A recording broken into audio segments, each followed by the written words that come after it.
ಈ ವರ್ಷ ಏನ್ ಆಸೆ ಗೀಸೆ ಇಟ್ಕೊಂಡಿದ್ಯಾ? ಯಾವುದ್ರ ಬಗ್ಗೆ? ಮದುವೆ ಆಗೋ ಬಗ್ಗೆ. ಈ ವರ್ಷ ಒಂದು ಮದುವೆ ಆಗಿ ಬಿಡುವ ತೀರ್ಮಾನಕ್ಕೆ ಬಂದಿದ್ದೇನೆ. ಮದುವೆ ಆಗಿ ಬಿಡುವುದಾದ್ರೆ ಮದುವೆ ಅಂತ ನಿಮ್ಗೆ?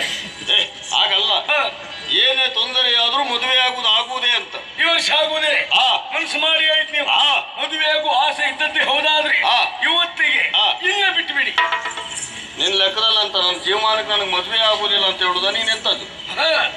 ಮದುವೆ ಆಗುವ ಆಸೆ ಇದ್ರೆ ಮತ್ತೆ ಹುಡುಗಿಯನ್ನು ಹುಡುಕುದು ಬೇಡ. ಯಾಕೆ? ನಾನಿದ್ದೆ. ನಿನಗೆ ನನ್ನನ್ನು ನೋಡಿದ್ರೆ ಏನು ಅನಿಸ್ತಾ ಉಂಟು? ಮದುವೆ ಆಗುವ ಆಸೆ ಇದ್ರೆ ನಾನಿದ್ದೇನೆ ಅಂತ ಹೇಳಿದ್ರೆ ನಾನು ಆ ಜಾತಿಯವನ? ಸ್ವಾಮಿ, ವಿಷಯ ಮುಂದುಂಟು. ಉಂಟಾ? ಹೇಳು. ಮದುವೆ ಆಗ್ಲಿ ಹುಡುಗಿ ಇದ್ದಾಳೆ ಅಂತ ಹೇಳಿದ್ನೇ ಇಲ್ವಾ? ಯಾರ್ಯಾರು ಅಲ್ಲ ಅತ್ತ ನಮ್ಮಮ್ಮ ತಿಥಿ. ನಿಮ್ಮ ಅಮ್ಮನ ಮದುವೆ ಆಗುವುದು ಮತ್ತೆ ಬಾಯಿ ಹಾಕಿದ್ದೀವಿ. ಎಲ್ಲಿ ಬಾಯಿ ಹಾಕಿದ್ದು? ಒಂದೇ ತುದಿಗೆ ಹಾಕಿ ಒಂದೇ ಬುಡಕ್ಕೆ ಹಾಕಿ. ಆಗಲಿ, ಇನ್ನೊಮ್ಮೆ ಹೇಳು. ನಮ್ಮಮ್ಮ ದಿತ್ತಿ ದೇವಿ ಇಲ್ವಾ? ಓ, ನಿಮ್ಮಮ್ಮ ದಿತ್ತಿ. ದಿತಿಸುತ್ತೆ ಮಲಿನನಿಗೆ. ಮಲಿನು ಮಾಲಿನಿ ಇರಬೇಕು.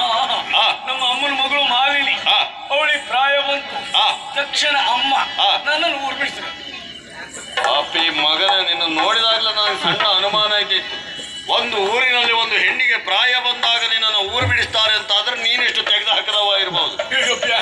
ಅದಕ್ಕೆಲ್ಲ ಒಳಿನೇ ಅಟ್ಟ ಅಮ್ಮ ಊರು ಬಿಡಿಸಿದ್ದು ಯಾಕೆ? ಯಾಕೆ? ವರ ಅನ್ವೇಷಣೆಗೆ. ನಿನ್ನನ್ನು ಕಳಿಸಿ ಕೊಟ್ಟದ? ಹೌದೇ? ಅದು ಹೇಳು, ಕಳಿಸಿ ಕೊಡುವಾಗ ಹೇಳಿದ್ದೇನೆ. ಹೇಗ? ಎಲ್ಲೆಲ್ಲೆಲ್ಲ ಹೋಗಿ ತಿರುಗಾಟ ಮಾಡಬೇಡ, ನೇರ ಪಾತಾಳಕ್ಕೆ ಹೋಗು. ಪಾತಾಳಕ್ಕೆ? ಹೌದು. ನಿಮ್ ವಿಷಯ ಹೇಳಿದ್ರ ಅಮ್ಮ. ಹೌದಾ? ಹೌದು. ಮತ್ತೆ ಮದುವೆ ಆಗುದಾದ್ರೆ ಅವಳನ್ನೇ ಆಗ್ಬೇಕು. ಯಾಕೆ ಆಗ್ಬೇಕು? ಅಷ್ಟು ಚಂದ ಸ್ವಾಮಿ.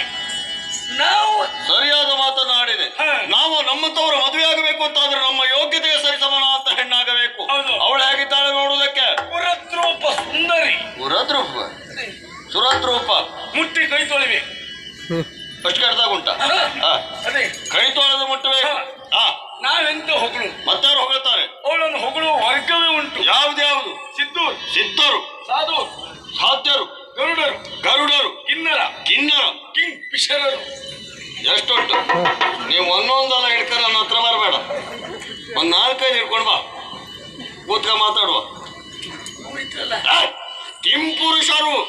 ನೀನ್ ಎಂತ ತೋದು ನೆನಪಾಡಿ ಸಾಯ್ತು ಇಷ್ಟೊಂದು. ನಮಗ್ ಮೊದ್ಲೇ ನೆನಪಾಗುದಿಲ್ಲ, ಮೊದಲು ನೆನಪಾಡು. ಅವನು ಸ್ವಾಮಿ ಅವರೇ ಹೋಗಬೇಕಂತ ರೂಪ. ನೀವೊಂದು ದೊಡ್ಡ ಮನಸ್ಸು ಮಾಡಿ ಅವಳನ್ನು ಮದುವೆ ಆದದ್ದೇ ಹೋದಾದ್ರೆ ನನಗೆ ಗೊತ್ತಿಲ್ಲ. ಯಾವುದಕ್ಕೆ? ನಿನ್ನ ಜೋಡಿ ನೋಡ್ಲಿಕ್ಕೆ ಜೊತೆಲೊಂದು ಊಟ ಮಾಡ್ಲಿಕ್ಕೆ. ಆಗ ಅಂತ ರೂಪ